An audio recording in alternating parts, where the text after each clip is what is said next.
Hopes of a bumper harvest have never been brighter.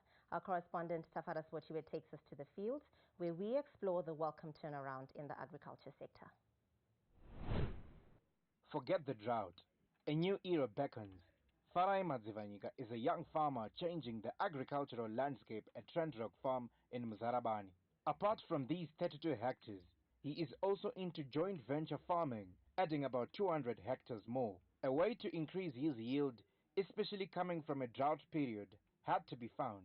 On cereals, the total hectarage that we have for soybeans is 60 hectares. That's why. But unfortunately, or fortunately, I don't know what I should say, we rent 4 other farms.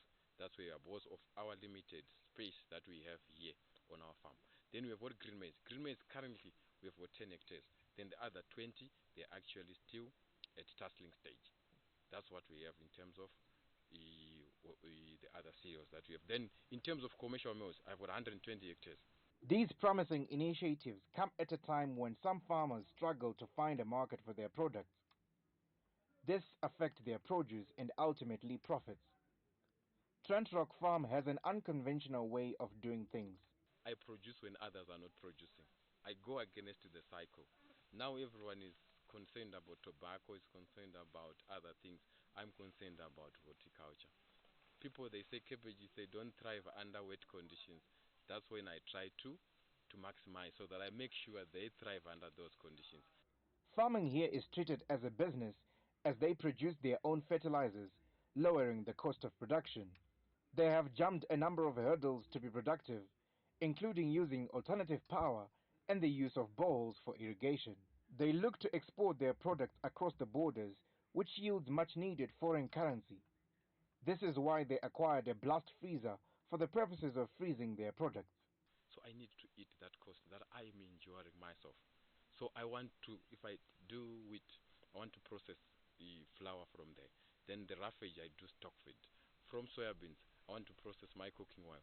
From the roughage I make chunks, I make stock feed, I make soap from that foam that is making there. Other than crops, Farai is also into livestock farming, creating employment opportunities in the process as well as value addition. The hive of activity at this farm, from harvesting, aqua farming, and diversified livestock production. Agriculture Minister Anxious Masuka has since told Mashonaland Central to assess farming production for food security.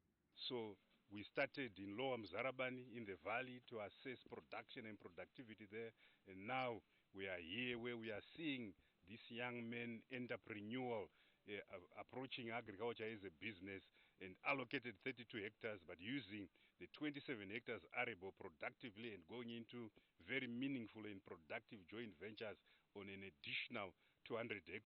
The minister urged youths to venture into farming and treat it as a business and help increase productivity. Here, clearly we can see in the background that this maize produced in October, although destined for the green millers market, is indeed a very profitable venture. The soybean in the background is certainly more than a 3-tonner crop, so we urge all the youth to see and view agriculture as a business, and this indeed is the philosophy that the president has. Farming in the countryside is key for creating a productive ecosystem that sustains livelihoods. Knowing that agricultural development will cause rural industrialization will cause rural development, and that rural development will catalyze the attainment of Vision 2030. So we are actually seeing here Vision 2030 in motion. They say fortune favors the brave, but what we're witnessing here in Mzarabani is opportunity favors passion and determination. Reporting for ZTN Prime, I'm Tafara Swochiwe.